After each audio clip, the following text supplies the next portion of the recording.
अस्सलामुअलैकुम रीडर्स, कैसे आप सब लोग। उम्मीद है आप सब लोग ठीक होंगे, मज़े में होंगे। तो माय स्वीट लविंग रीडर्स, जल्दी से प्यारे होने का सबूत देते हुए 3K सब्सक्राइबर्स पूरे कर दीजिए, क्योंकि अगली एपिसोड्स में आने वाले हैं न्यू शानदार कपल्स जिनकी लव स्टोरी आपको बहुत पसंद आएगी।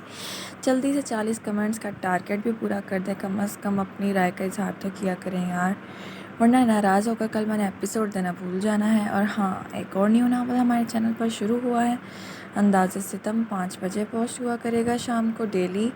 एंड चिलमन के पार नावल पर भी अपना प्यार ज़रूर दिखाएं। इसकी टाइमिंग हम 9 बजे कर देंगे और मलकियत तो ऑलरेडी 7 बजे पोस्ट हो ही रहा है।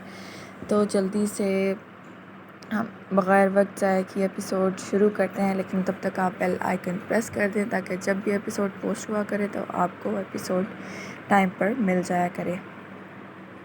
क्या कर लिया होगा सागिम ने निकाह किसी और लड़की से, या वो रहेगा वफ़ादार नेमत का। सरफराज खान ने पलवशा शाहनवाज़ खान को अपनी बीवी नहीं बहन बनाकर यहाँ से ले जाऊँगा। अगर इसके लिए मुझे यहाँ तुम सबके खून की नहर भी बहानी पड़ी तो मैं बहाऊँगा। अगर खून की नहर बहते हुए नहीं देखना चाहते हो तो हट जाओ मेरे रास्ते से, सागिम आतिश खानज़ादा ने अपने रौबदार आवाज़ में कहा।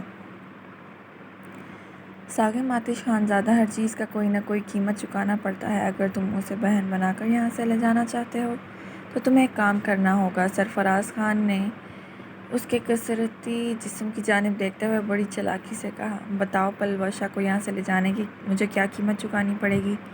सागिम आतिश खानज़ादा ने तिरछी निगाहों से सरफराज खान को देखा, जो अब पुरसकून था।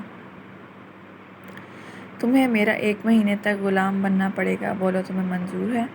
सरफराज खान की बात पर सागिम आतिश खानज़ादा ने अपने लब भींचे।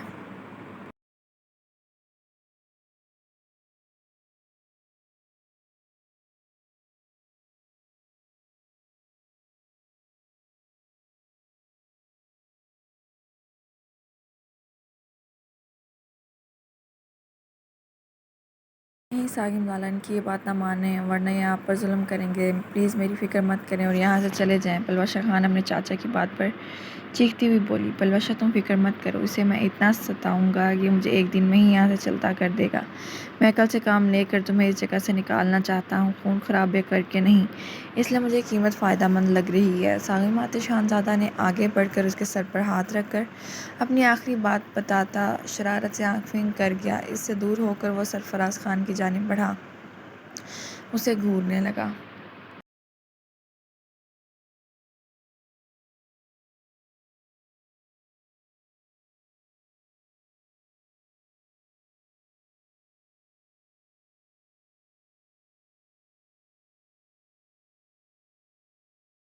मुझे मंजूर है, सागिम आतिश खानज़ादा ने कुछ देर सोचने के बाद सरफराज खान से कहा।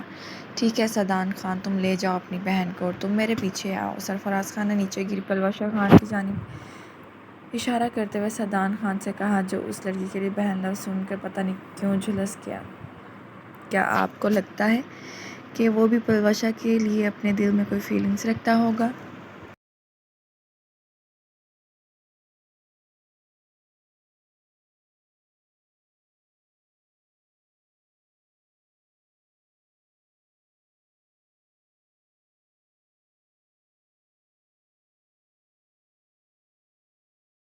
आहिल शाह रात के 10 बजे एक पार्ट टाइम जॉब से, जो कि एक पैकिंग कंपनी में करता था, वहाँ वो पैकिंग का काम करता था। जब वो घर में दाखिल हुआ तो खाने की इश्तहाअंगेज़ खुशबू पर वो खुश हो गया। आज 3 दिन बाद उनके घर खाने की खुशबू को सुनकर वो बेहद खुश हो गया। एक गरीब बेटा और भाई की ज़िंदगी में खुशी तब आती है जब उनके घर कुछ खाने की इश्तहाअंगेज़ खुशबू फैली हो, या फिर बहन की शादी की शहनाइयों की आवाज़ से। उस वक्त आहिल शाह भी यही खुशी महसूस कर रहा था।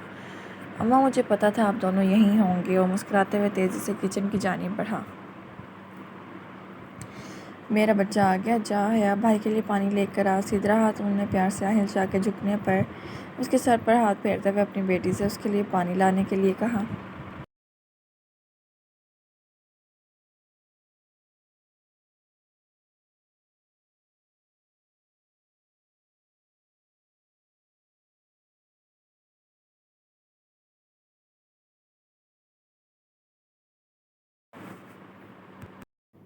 अम्मा पानी रहने दो, खाना खाते वक्त पी लूँगा, पहले आप ये देखिए। आहिल शाह ने 2 बैग उनके आगे करते हुए कहा, ये क्या है बेटा? सिद्धार्थ ने दोनों बैग पकड़ते हुए आहिल शाह से पूछा, अम्मा मैं जो पार्ट टाइम जॉब करता हूँ ना, तो आज मुझे सैलरी मिली है। मैंने सैलरी से मॉल में जाकर आप दोनों के लिए ये कपड़े लिए हैं। आहिल शाह ने नज़रें चुराते हुए कहा।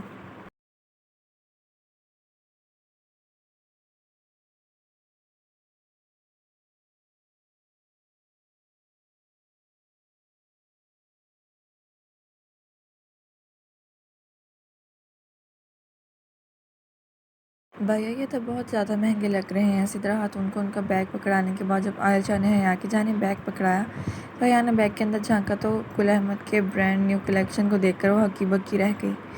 गुड़िया गुड़िया ये कपड़े मेरे लिए आप दोनों से ज़्यादा कीमती नहीं हैं। आहिल शाह ने उसके सर पर हाथ रखते हुए कहा, शाहू मेरा बच्चे, तुम्हारे हाथ पर पट्टी क्यों बंधी है? सिद्रा खातून जो अपने दोनों बच्चों को प्यार से देख रही थी, आहिल शाह के बाजुओं पर लगी सफ़ेद छोटी सी पट्टी पर पड़ी तो वह हड़बड़ाकर उसकी जानिब बढ़ती हुई बोली, वो अम्मा कुछ नहीं, बस काम करते हुए छोटी सी चोट लग गई। मैंने आपकी फ़िक्र करने का सोच कर हॉस्पिटल जाकर ये बैंडेज लगवा ली, कल तक ठीक हो जाएगी, आप दोनों फ़िक्र मत करें। ये पट्टी उसने अपनी खून बेचने की सच्चाई उनसे छुपाने के लिए लगाई थी। वो जानता था अपने बाजू पर निशान देखकर वो दोनों उससे बात पर्स करेंगी। उन्हें अपनी ये झूठी कहानी बताकर उसने उन्हें मुतमईन कर ही लिया था।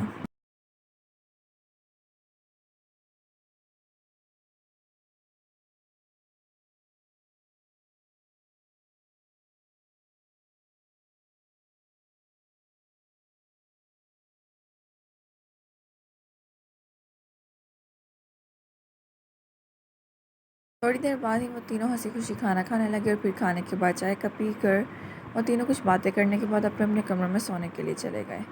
वो एक फ़ाइल पर काम कर रही थी जो कि उसे आबिद मिर्ज़ा ने दी थी। कल एक अहम मीटिंग थी जिसका प्रेजेंटेशन उसे कल मीटिंग में देनी थी।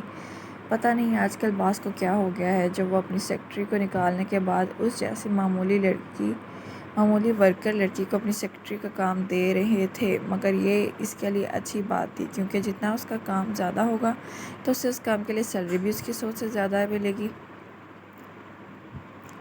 इसी जज्बे की वजह से वो इस वक्त अपने काम में मगन थी कि आबिद मिर्ज़ा के बुलाने पर वो फ़ाइल बंद करती उसके ऑफिस रूम की तरफ बढ़ी।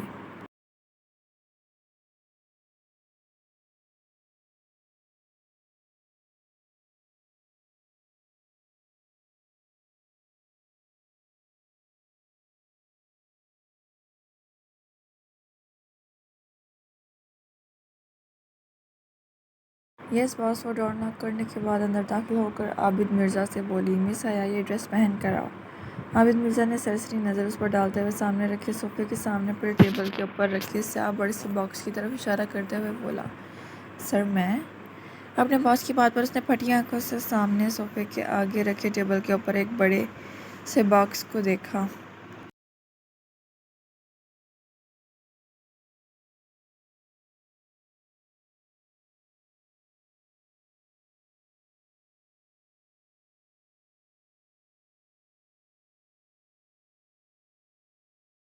ऑफ कोर्स मिस हया, तुम मेरी सेक्रेटरी हो तो जाहिर सी बात है अब हर बिजनेस डिनर पार्टी में तुम मेरे साथ जाओगी, ना कि कोई अरी गरी लड़की। प्लीज़ तुम मेरा और अपना टाइम ज़ाया मत करो और जाकर अंदर जल्दी से तैयार होकर आओ। मैं तुम्हारा बाहर वेट कर रहा हूँ। अमित मिर्ज़ा ने अपने टेबल के नीचे बने स्विच बटन को पुश किया तो उसके पीछे से एक खुफिया दरवाज़ा खुल गया था। वो पीछे इशारा करते हुए उठा और अपनी गुची की कीमती सुनहरी स्याह पट्टी वाली घड़ी की जानिब देखते हुए उठकर उससे बोलता सोफ़े की जानिब बढ़ा, सेक्रेटरी आप क्या कह रहे हैं सर? मैं आपकी सेक्रेटरी नहीं हूँ, मैं तो एक मामूली वर्कर हूँ। हया शाह आबिद मिर्ज़ा की जानिब साकित नज़रों से देखती हुई बोली।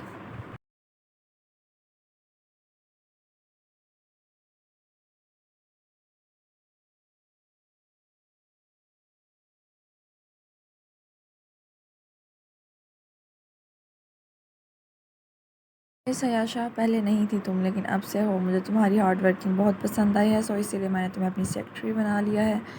अच्छा तुम मेरी हर चीज़ का ख्याल रखोगी, मेरे खाने से लेकर सोने तक का हर चीज़ का, समझ गई? अब जाकर ड्रेस चेंज करके आओ क्योंकि मुझे पार्टी के लिए लेट हो रहा है। आबिद मिर्ज़ा ने उसे उसकी तरक्की की गुड न्यूज़ देखकर उसे बेहद खुश कर दिया। वो उसका शुक्रिया अदा करती मुसर्रत के मारे वो बड़ा सा बॉक्स बिना खोले उठाकर पीछे बने उस खुफिया रूम के खुले हुए दरवाजे के पास जाकर अंदर दाखिल हुई। उसके अंदर दाखिल होते ही दरवाज़ा खुद ब खुद बंद हो गया। मैं ये ड्रेस कैसे पहन सकती हूँ? ये तो काफ़ी मॉडर्न तर्ज का है। नहीं, मैं ये नहीं पहन सकती। मैं काम करती हूँ, सर को इस ड्रेस के लिए मना कर देती हूँ। हाँ, ये ठीक रहेगा। अंदर रूम में दाखिल होकर जब उसने वो बड़ा सा बॉक्स खोला तो उसमें सुर्ख रंग की साड़ी, जिसका ब्लाउज़ बहुत ही छोटा था और कपड़ा बहुत ही पतला। अगर उसने साड़ी पहनी तो उसका मौमी जिस्म दावत नज़ारा पेश करेगा। वो खुद को इस साड़ी में तस्वुर करके बुरी तरह से झिरझिरी लेकर साड़ी को पकड़ कर खुद से बोलती, तेज़ी से सामने कांच के बड़े से वॉलनुमा दरवाजे की जानिब बढ़ी।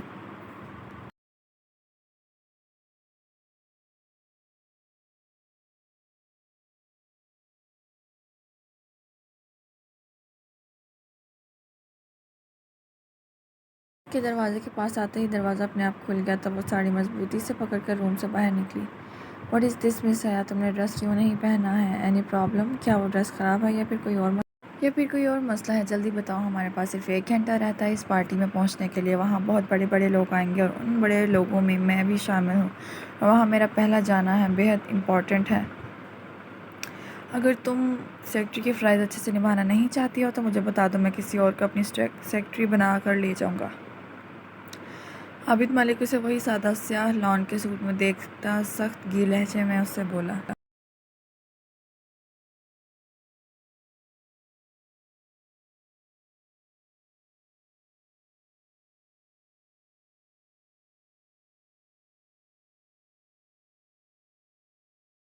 नहीं सर, ऐसी बात नहीं है। मुझे आपकी सेक्रेटरी बनने में कोई इशू नहीं है, लेकिन मैं ये ड्रेस नहीं पहन सकती हूँ। प्लीज़ मुझे इसके लिए फ़ोर्स मत करें। हया ने साड़ी उसकी तरफ बढ़ाते हुए कहा। मिस हया, ये पार्टी तुम्हारे मिडिल क्लास लोगों की मामूली पार्टियों की तरह मामूली नहीं है। ये एक ब्रांडेड पार्टी है। वहाँ बिजनेस से लेकर सियासतदान, कामयाब फिल्म साज लेकर कामयाब सेलिब्रिटीज़ मधु हैं। अगर तुम इस तरह ड्रेसअप करके मेरे साथ जाओगी तो मुझे एम्बेरस फील करवाओगी। तुम्हें अगर अपनी नौकरी प्यारी है तो तुम ये ड्रेस पहन कर अभी मेरे सामने आओ, वरना तुम जा सकती हो मेरे इस मल्टीनेशनल कंपनी से। आबिद मिर्ज़ा ने उसके सादा सूट पर चोट करते आखिर में उससे नौकरी से फाइट करने की धमकी देते हुए कहा।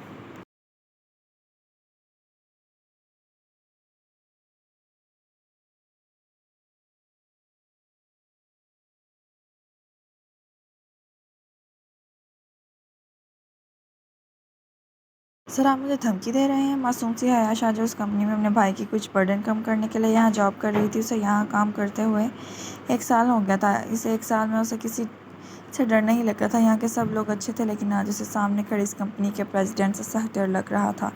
ये धमकी नहीं है मिस हया शाह। मेरी जितनी भी सेक्रेटरी थी उन सब ने हार्डवर्क की बजाय मुझे हासिल करने के ख्वाब सजाए, इसीलिए वो सब इस शानदार जॉब से हाथ धो बैठे। मैंने तुम्हें अपना सेक्रेटरी बनाने से पहले तुम्हारा सारा डाटा अच्छे से चेक किया है। तुम्हें इस जॉब की सख्त ज़रूरत है क्योंकि तुम्हारे घर के हालात इस वक्त सख्त ख़राब हैं। एक भाई है जो अपनी डॉक्टरी की तालीम हासिल करने के साथ साथ छोटी मोटी जॉब करता है। पता है, तुम्हारे भाई ने कल कॉलेज से सीधा हॉस्पिटल जाकर अपना खून बेचा है।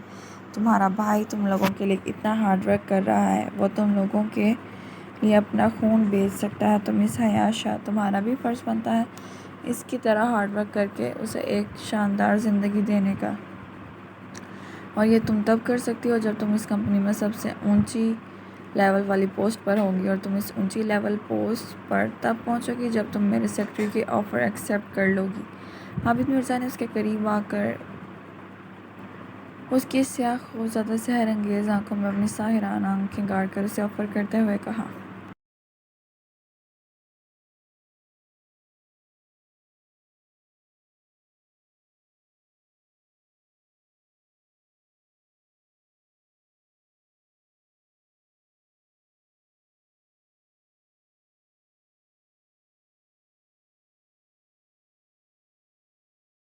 ठीक है सर, मुझे आपकी बात मंजूर है। अपनी माँ और भैया के लिए अगर आपको अपना जिस्म देने के अलावा अगर मुझे कुछ भी करना पड़ा तो मैं कर गुजरूँगी। अगर मुझे जान भी देनी पड़ी तो मैं दे दूँगी। सर, मैं ये नहीं कहूँगी कि मैं एक नेक लड़की हूँ। हाँ, मैं शरीफ हूँ। ये ड्रेस सिर्फ अपने हालात बेहतर करने के लिए मजबूरी में पहन रही हूँ। तो मेरे इस ड्रेस के पहनने की वजह से आप मुझसे और कुछ मुतालबा नहीं करेंगी। आप दरवाज़ा खोलें, मैं चेंज करके आती हूँ। हया शाह अपने बॉस के मुंह से अपने भाई के खून बेचने वाली बात पर तकलीफ़ के बाइस आंसू बहाने लगी। मतलब कल रात जो उसके भाई ने चोट कर कहा था वो झूठ था। वो पट्टी उसने अपना खून बेचने की सच्चाई छुपाने के लिए लगाई थी। थोड़ी देर इस तरह आंसू बहाने के बाद वो आंखों को खुश करके आबिद मिर्ज़ा के हाथ से वो साड़ी लेकर रोने की वजह से भारी आवाज़ में आबिद मिर्ज़ा से बोली। आबिद मिर्ज़ा ने अपनी ऑफिस डेस्क की जानिब बढ़कर वो सुर्ख बटन पुश किया तो उस ऑफिस में मौजूद खुफिया दरवाज़ा एक बार फिर खुल गया। दरवाज़ा खुलते ही हया उसके दरवाजे के अंदर गुम हो गई।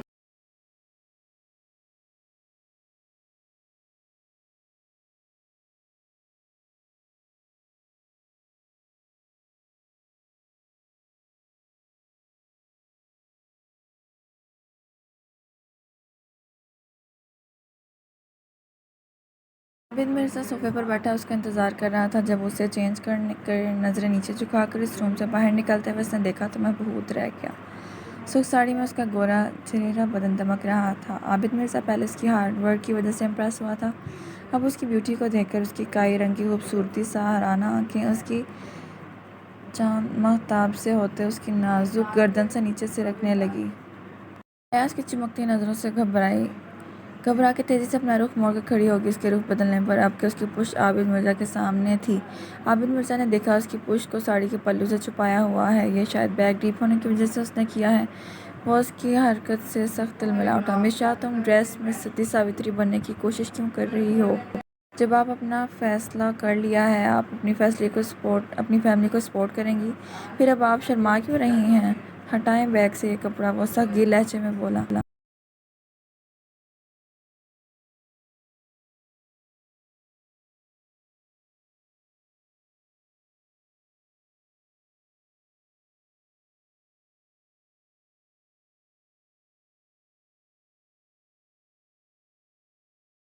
सर प्लीज़ मुझे इसी तरह रहने दें, मैं बैकलेस होने की वजह से अनकंफर्टेबल फ़ील कर रही हूँ, हया ने डरते हुए कहा। आबिद मिर्ज़ा ने उसकी बात पर अपने कदम उसकी जानिब बढ़ाए। उसके करीब आने की वजह से हया घबराते हुए पीछे उस खुफिया रूम की कान से बने वॉल नुमा दरवाजे से जाकर लगी। मिस हया शाह, क्या तुम अपने भाई को डॉक्टर के सफ़ेद कोट में नहीं देखना चाहती? उसके करीब पहुँच कर उसके दाएँ जानिब अपना एक हाथ रख कर दूसरे से उसके चिन को उठाकर अपने गंभीर आवाज़ में बोलता, उसकी धड़कनें मुंतशिर करके।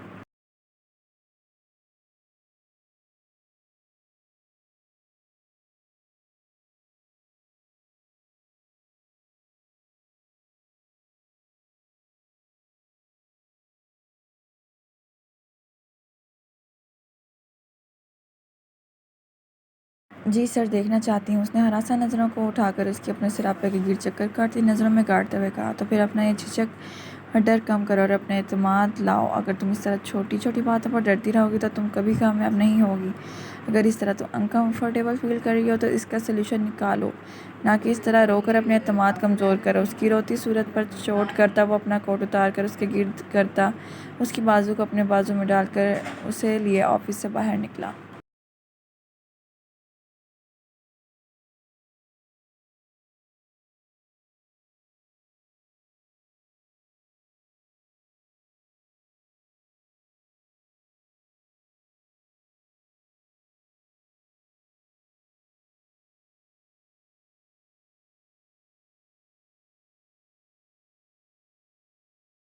सिम्बा, तुम मुझे धोखा कैसे दे सकते हो? तुम्हें अगर अपनी पसंद की लड़की से शादी करनी थी तो मुझे अपने ख्वाब क्यों दिखाए? हुरिया हलीम खान नेमत हलीम खान को टीवी लाउंज में आते हुए देखती जानबूझकर टीवी का वॉल्यूम बढ़ाकर उसे देखने लगी।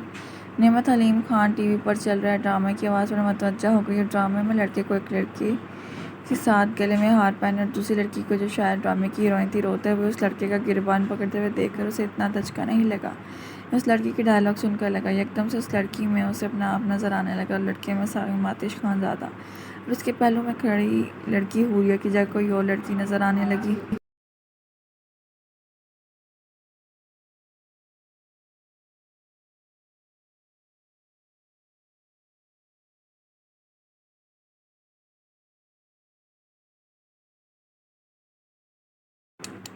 पहले लड़का उस बेचारी से इश्क का दावा करता था, अब देखो किसी और को अपनी बीवी बनाकर उसके सामने लाया है।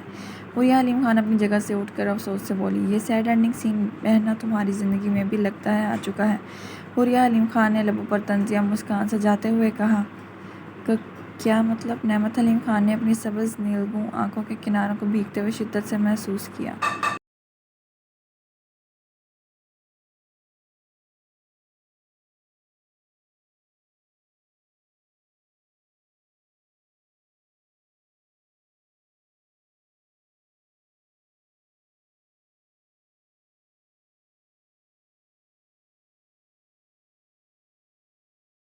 मतलब मेरी बोली बहन पलवशा खान के चचा हजूर उसे बगैर शरई रिश्ते के पेशावर से यहाँ तक इस्लामाबाद भेजने को राज़ी नहीं है। जब तक सागी मातिश खानज़ादा उसे निकाह नहीं करेगा तब तक सरफराज खान पलवशा खान को जाने नहीं देगा।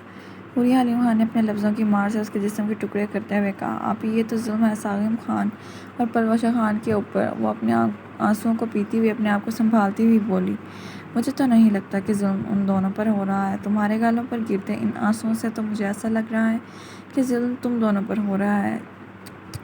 आज दो प्रेमी करने वाले पंछी अलग होने वाले हैं। हुरिया हलीम खान ने उसके रुखसार पर बहते आंसुओं को छूकर इस्तहज़ाइया लहजे में कहा,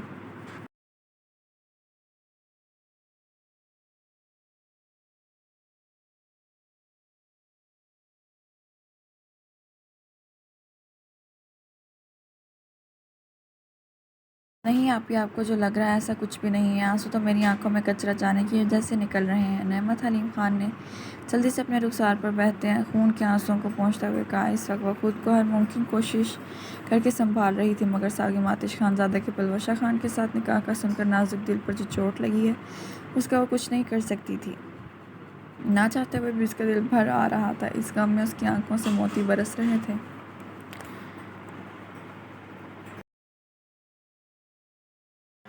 हुरिया को उनके निकाह का पता चलेगा तो वो क्या करेगी, ये जानने के लिए नेक्स्ट एपिसोड का वेट करें। एपिसोड को लाइक करें, अच्छा सा कमेंट कर दें, वरना भाई कल के एपिसोड भूल जाएं। अब तक के लिए आपको बड़े बड़े झटके मिल चुके होंगे। तो अल्लाह हाफिज़, और वीडियो को लाइक कर दें, शेयर कर दें, अच्छा सा कमेंट कर दें और हमारा भी दिन अच्छा बना दें। अल्लाह हाफिज़।